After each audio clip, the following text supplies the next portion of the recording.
Vikramshila IAS coaching institute 14 बीघा ऋषिकेश। विश्व का इतिहास कर रहे थे हम लोग, वर्ल्ड हिस्ट्री। उसमें आज हमने करना है इंडस्ट्रियल रेवोल्यूशन यानी औद्योगिक क्रांति। तो साधारण अर्थों में हाथों द्वारा बनाई गई वस्तुओं के स्थान पर आधुनिक मशीनों के द्वारा व्यापक स्तर पर निर्माण की प्रक्रिया को औद्योगिक क्रांति का नाम दिया जाता है। इसके द्वारा उत्पादन के साधन में आमूलचूल परिवर्तन हो जाता है। दूसरे शब्दों में औद्योगिक क्रांति से आशय उद्योग की प्राचीन परंपरागत और धीमी गति को छोड़कर नए वैज्ञानिक और तीव्र गति से उत्पादन करने वाले यंत्रों व मशीनों का प्रयोग किया जाना है। यानी इंडस्ट्रियल रिवोल्यूशन बोल किसको रहे हैं हम? एक एग्जांपल ले लीजिए आप।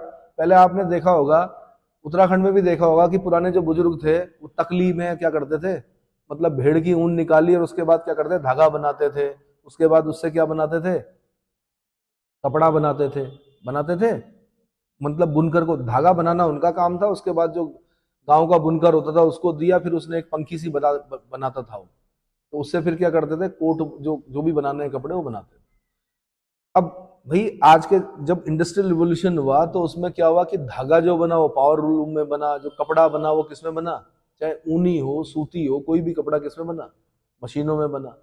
तो अब ये हम समझ तो गए, लेकिन नंबर जो मिलेंगे वो लिखने पे मिलेंगे कि औद्योगिक क्रांति से आप क्या समझते हैं। तो आपने ऐसे शुरू करना कि साधारण अर्थों में हाथों द्वारा बनाई गई वस्तुओं के स्थान पर आधुनिक मशीनों के द्वारा व्यापक स्तर पर निर्माण की प्रक्रिया को औद्योगिक क्रांति का नाम दिया जाता है। इसके द्वारा उत्पादन के साधनों में आमूलचूल परिवर्तन हो जाता है।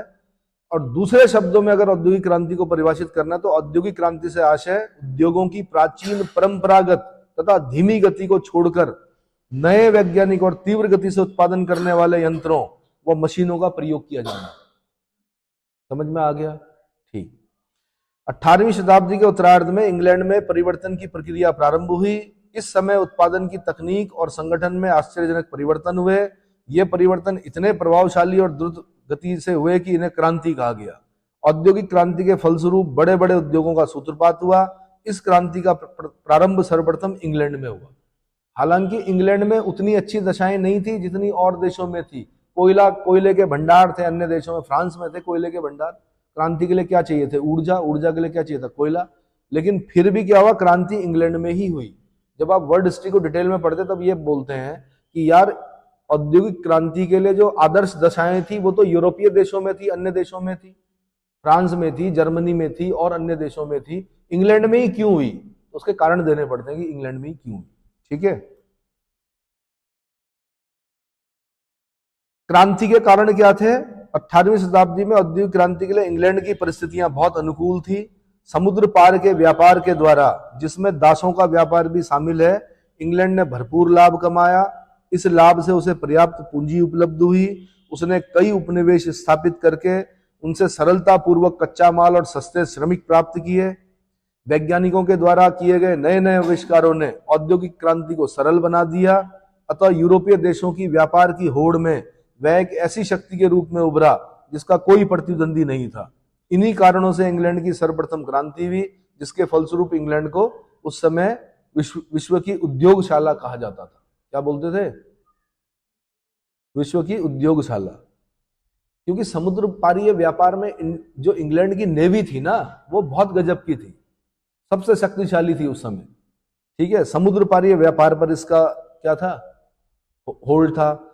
दासों का व्यापार किया इसने, अफ्रीका से दास पकड़े और बेच दिए कहां, अन्य देशों में, यूएसए में बेचे, है ना। तो बहुत पैसा मिला इन्हें, भरपूर लाभ कमाया, पूंजी मिली इनको। तो उद्योग लगाने के लिए क्या चाहिए होती है? सबसे पहले विल चाहिए होती है, भाई मुझे उद्योग लगाना है।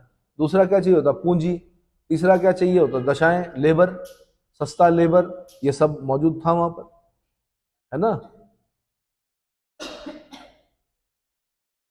तो बहुत सारे आविष्कार हो चुके थे। फ्लाइंग शटल बन चुका था, इसके आविष्कार जॉन के ने किया। कपड़ा कम समय में बुन सकता था इससे आदमी, फ्लाइंग शटल बोलते थे उसको, है ना। स्पिनिंग जेनी बना, ये जेम्स हरग्रीव्स ने इसकी आविष्कार किया, स्पिनिंग जेनी। एक व्यक्ति 8 व्यक्तियों के बराबर सूत काटने में सक्षम था स्पिनिंग जेनी से।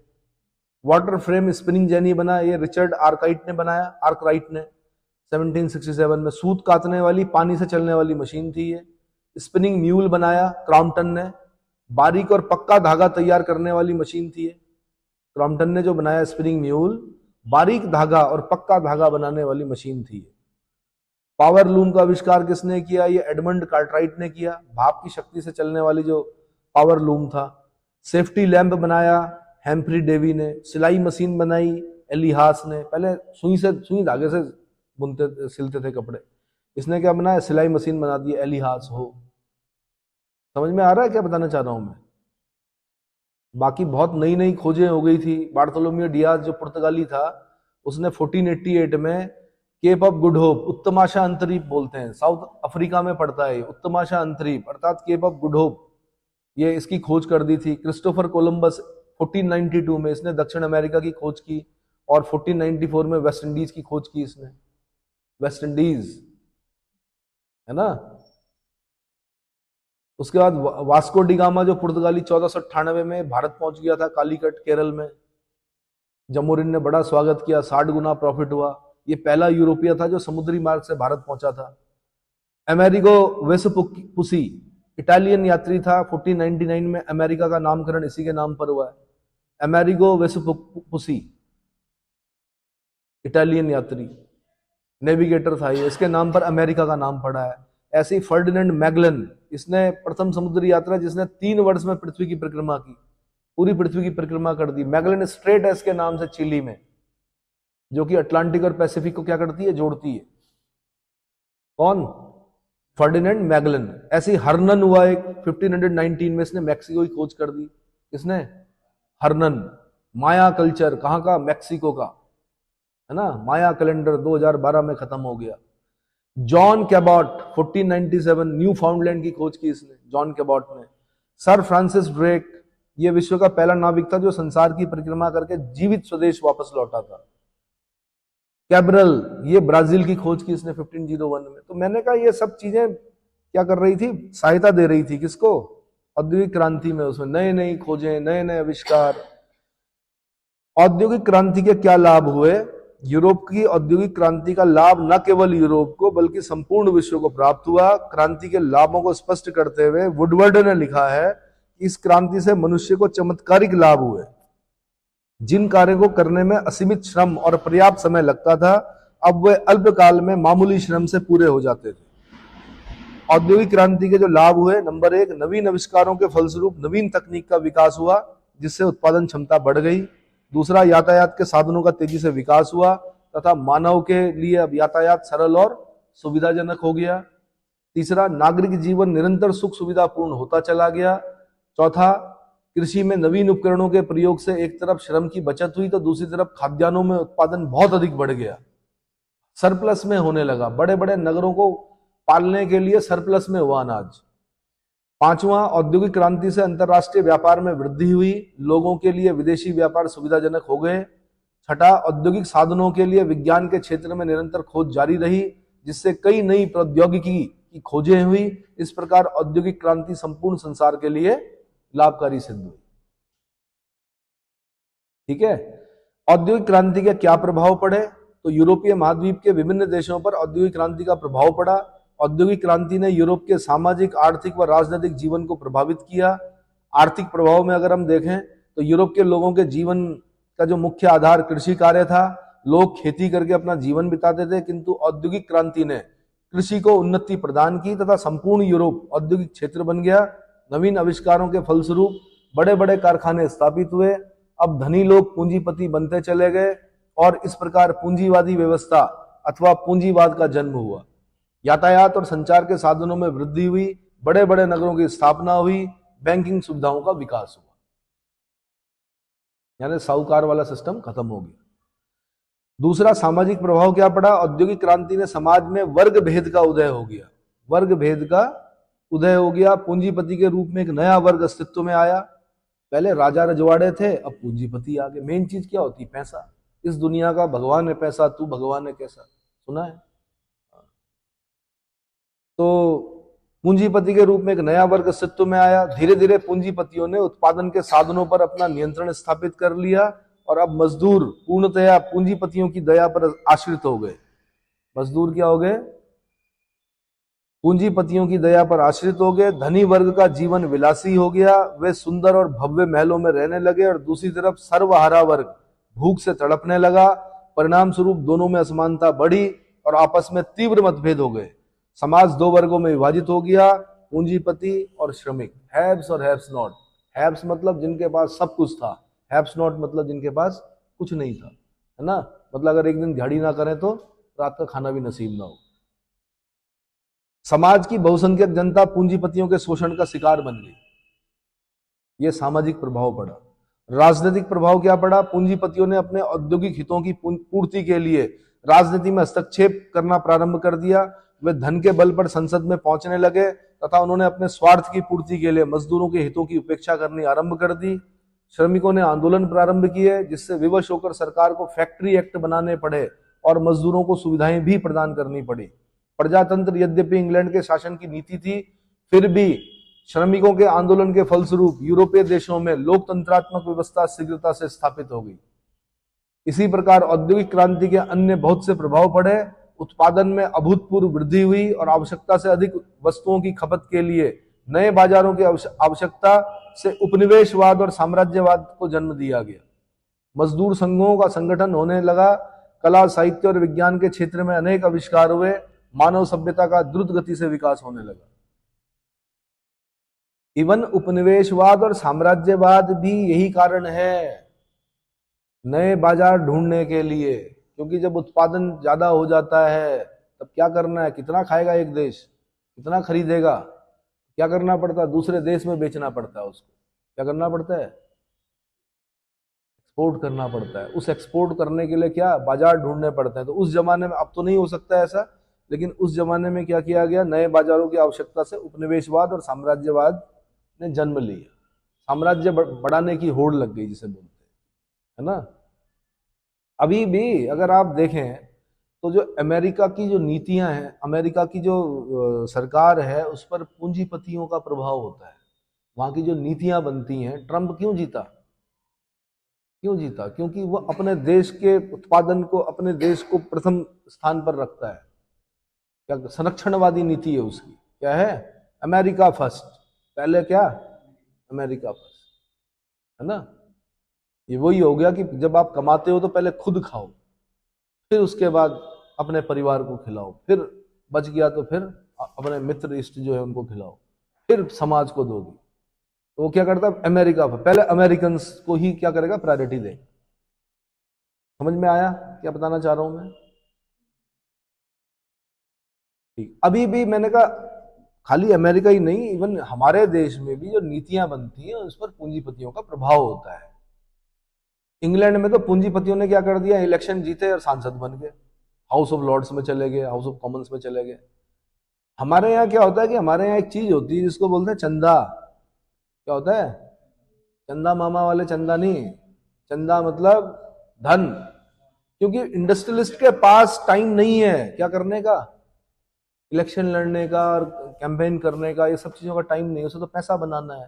तो वो क्या करेगा कि वो आप में से किसी एक को पकड़ेगा, आप पर पैसा लगाएगा और आपका इतना महिमा मंडन कर देगा कि आप प्रजा के लिए भगवान बन जाओगे। क्या बन जाओगे? हर तरह से साम दाम दंड भेद सब चीजें करेगा वो उसमें। इसीलिए तो बोल रहा हूं मैं कि किसी ने कहा कि इस दुनिया का भगवान है पैसा, तू भगवान है कैसा? तो क्या करेगा? अब आप जीत गए। अब आप जीत गए, कहां पहुंच गए? संसद में बन गए। संसद में नीतियां, संसद का पहला काम क्या? विधि का निर्माण करना, नीतियां बनाना। अब क्या किया? आप पर, क्योंकि आप उसके चंदे पर क्या बने थे? सांसद बने थे। आप ही नहीं बने थे, आप इसे पता नहीं कितने बने थे। अब जब नीतियां आएंगी, जब औद्योगिक नीतियां आएंगी, तो उसमें आपका विशेष ध्यान रखा जाएगा। क्या रखा जाएगा? और जिनके दम पर, जिन्होंने वोट किया था, उनको पहुंचाया था, वो इंपॉर्टेंट नहीं होता है। उनको पता है मूर्ख लोग हैं, 5 साल बाद फिर क्या? फिर वोट दे देंगे, फिर खिला देंगे मुर्गा, एक दो बोतल पकड़ा देंगे, क्या दिक्कत है? मुर्गे बोतल पर क्या हो जाते हैं? बिक जाते हैं। ये चीज है। ठीक है भाई। उसके बाद कुछ राजनीतिक क्रांतियां पढ़नी है हमने, पॉलिटिकल रिवोल्यूशन, जिसमें इंग्लैंड की क्रांति पढ़नी है, फ्रांस की क्रांति पढ़नी है, अमेरिका की क्रांति पढ़नी है, रूस की क्रांति पढ़नी है। कौन कौन सी? तो विश्व की उल्लेखनीय महत्वपूर्ण क्रांतियां वहां की राजनीतिक निरंकुशता एवं अत्याचारों, सामाजिक और आर्थिक असमानताओं को समाप्त करने के उद्देश्य से हुई। जो विश्व की महत्वपूर्ण क्रांतियां हैं वो क्यों हुई, क्रांति के पीछे पहले ढूंढो कारण। राजनीतिक निरंकुशता, अत्याचार, सामाजिक और आर्थिक असमानता, सामाजिक और आर्थिक असमानता को समाप्त करने के उद्देश्य से हुई। मध्यकाल में यूरोप में राजतंत्र निरंकुश हो चला था, समाज में न्याय अन्याय का भेद समाप्त प्राय हो गया था, तब समाज में आर्थिक और सामाजिक असमानता अपने चरम पर थी। ठीक है, इसी व्यवस्था के विरुद्ध यूरोप तथा अमेरिका में कुछ क्रांतियां हुई। इंग्लैंड की क्रांति, अमेरिका की क्रांति, फ्रांस की क्रांति और रूस की क्रांति।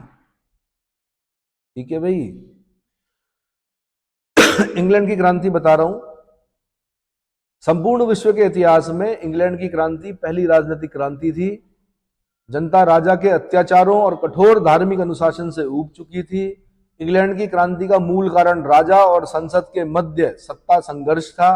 1688 ईस्वी में इंग्लैंड में एक ऐसी राजनीतिक क्रांति हुई जिसमें हिंसा, रक्तपात, लूट आदि का कोई स्थान नहीं था। इस क्रांति के फलस्वरूप इंग्लैंड में सदियों से चली आ रही राजतंत्रीय शासन व्यवस्था को इतिश्री हो गई। वास्तव में बिना रक्तपात के इस क्रांति ने अपने उद्देश्यों में सफलता प्राप्त की। इसलिए इस क्रांति को रक्तहीन क्रांति कहा जाता है, महान क्रांति कहा जाता है, गौरवपूर्ण क्रांति, शानदार क्रांति, श्वेत क्रांति आदि नामों से पुकारा जाता है। इस क्रांति के फलस्वरूप ब्रिटेन में वास्तविक राजनीतिक शक्ति संसद को प्राप्त हो गई और राजा अब औपचारिक शासक मात्र रह गया। आज भी सुनते होंगे आप, क्राउन जो है वो क्या है, रबड़ स्टैंप है, खाली साइनिंग अथॉरिटी है। कहां का? इंग्लैंड का। बाकी सारी शक्तियां किसके पास है? संसद के पास है। सुनते भी होंगे आप, इंग्लैंड में संसद सर्वोच्च है, अमेरिका में न्यायपालिका सर्वोच्च है, भारत में संविधान सर्वोच्च है। कौन है?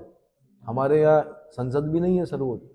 संवैधानिक कार्य करेगी, अगर संविधान के बेसिक स्ट्रक्चर को बिगाड़ेगी तो पीछे से सुप्रीम कोर्ट है, उनके पास न्यायिक पुनरावलोकन की शक्ति है। इवन अनुसूची 9 में भी रख दी, अगर बेसिक स्ट्रक्चर को बिगाड़ती है कौन? पार्लियामेंट, और उसको 9वीं अनुसूची में रखती है, तो सुप्रीम कोर्ट 9वीं अनुसूची के अंदर जाकर भी क्या कर देगा? उसको असंवैधानिक घोषित कर देगा। नई व्यवस्थाएं आ चुकी है, पहले उसके पास अस्त्र था 9वीं अनुसूची का, पर बेसिक स्ट्रक्चर को नहीं बिगाड़ सकती। कौन? पार्लियामेंट। तो भारत में कौन सर्वोच्च है? संविधान सर्वोच्च है। ठीक है, क्रांति की पृष्ठभूमि कैसे होती है भाई? इंग्लैंड की जो क्रांति है, इंग्लैंड में यह गौरवपूर्ण क्रांति स्टुअर्ट वंश के शासक जेम्स द्वितीय, जेम्स सेकंड के शासनकाल में हुई। इस क्रांति की पृष्ठभूमि इंग्लैंड के राजाओं और संसद के मध्य सत्ता संघर्ष में विद्यमान थी। इंग्लैंड संसार का पहला देश था जहां सर्वप्रथम संसद की स्थापना हुई थी। 11वीं शताब्दी में इंग्लैंड के राजा हेनरी प्रथम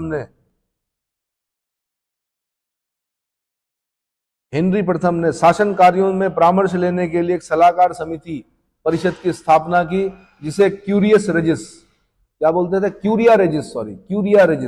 बोलते थे? राजा की परिषद कहा जाता था। कालांतर में इसने संसद का रूप धारण कर लिया। 1215 में राजा जॉन की नीतियों से असंतुष्ट होकर सामंतों, यानी बैरन बोलते थे उनको, क्या बोलते थे? सामंतों ने एक घोषणा पत्र तैयार किया जिसको मैग्ना कार्टा बोलते हैं। क्या बोलते हैं? Magna carta. राजा जॉन को बाध्य होकर 15 जून 2015 को इसे स्वीकार करना पड़ा। और इस मैग्ना कार्टा में क्या थे? कुछ अधिकार लिखे हुए थे कि ये जो नैसर्गिक अधिकार हैं ये हमें प्रकृति ने दिए हैं, ये हमें मिलेंगे ही मिलेंगे, इसलिए बोलते हैं मूल अधिकार। मैग्ना कार्टा कब साइन हुआ? 1215 में। किसने साइन किया? जॉन ने किया, राजा जॉन ने। जब इंग्लैंड की जनता, इंग्लैंड के सामंत और इंग्लैंड के बैरन्स 1215 में सम्राट जॉन से अपने मूल अधिकार मांग क्या रहे थे? बाध्य कर रहे थे उसको कि देना ही पड़ेगा तेरे को। उस टाइम पर भारत में थर्ड बैटल ऑफ तराइन लड़ा जा रहा था। क्या लड़ा जा रहा था? यहां लड़ाइयां चल रही थी। चलो, इसके अनुसार राजा परिषद की अनुमति के बिना उसकी स्वाधीनता में न तो हस्तक्षेप कर सकता था, न ही उनके अधिकारों को कम कर सकता था। वास्तव में मैग्ना कार्टा संसार के इतिहास में मानव स्वतंत्रता का प्रथम घोषणा पत्र था। क्या था यार? इस तरह से पढ़ाया जाता है ना कि भारत कहीं था ही नहीं। बिफोर क्राइस्ट में हमारे पास मंत्री परिषद होती थी भाई। 18 तीर्थों का वर्णन पढ़ा है हमने किसमें? अर्थशास्त्र में। उसका उल्लेख नहीं करते। यहाँ पे ऐसा बोलते हैं ये कि इंग्लैंड संसार का पहला देश है जहां सर्वप्रथम संसद की स्थापना हुई। जबकि आपने विदुर नीति पढ़ ली। रामायण महाभारत में राजा के साथ कौन खड़े हैं? विदुर खड़े हैं। वो बता रहे हैं कि एथिक्स क्या बोलता है, नीति क्या बोलती है। विदुर नीति पढ़िए कभी, चाणक्य नीति पढ़िए कभी। ये बिफोर क्राइस्ट की बातें हैं भाई। ईसा के जन्म से कई सौ साल पहले और कई हजार साल पहले इस देश में मंत्री परिषद थी, बट इतिहास में ऐसा पढ़ाया जाता है। फिर दूसरा बोल रहे हैं कि ये अधिकारों वाली बात कर रहे हैं। अधिकारों वाली बात अगर करें तो आज बीच के काल में भले ही महिलाओं के अधिकार कम किए गए हों, लेकिन एक समय था इस देश में, आपने एक शब्द सुना होगा स्वयंवर, सुना है? और रामायण में सुना है आपने स्वयंवर। यानी महिलाओं को भी इतना सम्मान और अधिकार था कि अपने वर का चयन करने का अधिकार उनको था। बाकी तो जैसे आते थे और बैठते थे और फिर एक परीक्षा ली जाती थी, फिर जो उसमें पास होता था उस वरमाला उसके गले में पड़ती थी। और उसमें भी महिला की इच्छा होती थी कि वो चाहे तो न डाले क्या बोलते हैं, वरमाला। रावण भी तो तोड़ सकता था। कर्ण भी तो मछली पर तीर मार सकता था, मछली की आंख पर, लेकिन क्या कर दिया? मना कर दिया। नहीं आया समझ में? कर्ण भी जिस प्रकार अर्जुन ने मछली की तीर पर आंख मारा, वैसे कर्ण भी मार सकता था, लेकिन क्या कहा गया? किसके द्वारा? पांचाली के द्वारा क्या कहा गया? द्रौपदी के द्वारा, द्रुपद की पुत्री के द्वारा। उसने कहा कि ये क्या है?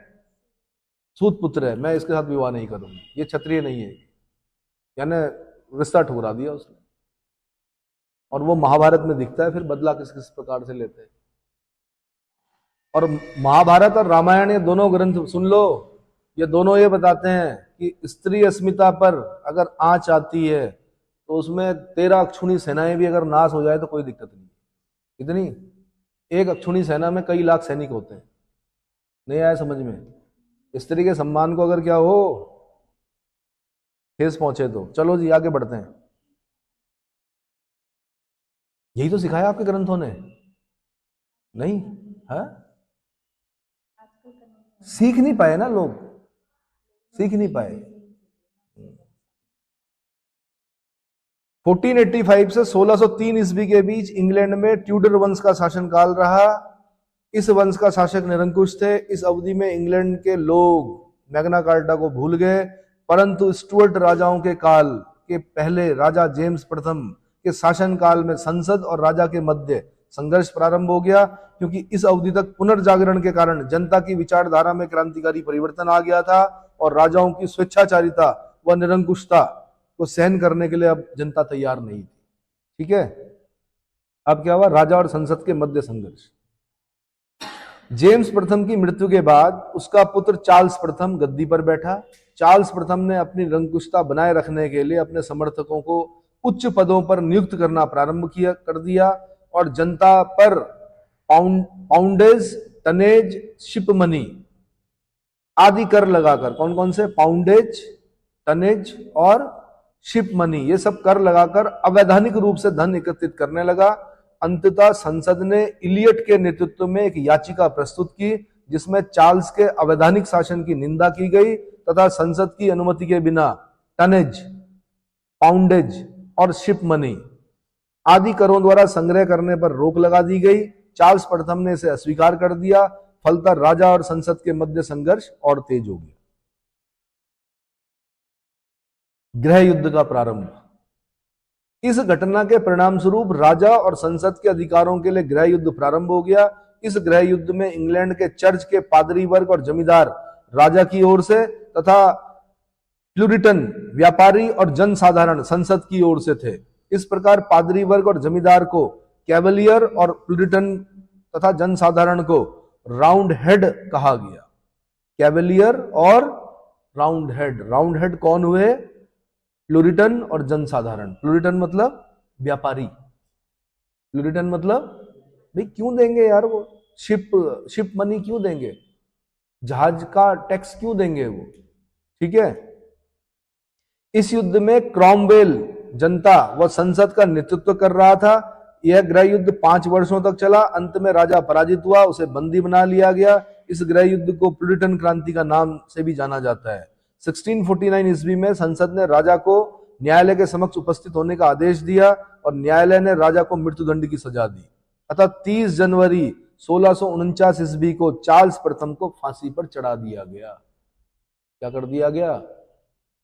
इंग्लैंड के गृह युद्ध में क्रॉमवेल की प्रमुख भूमिका थी।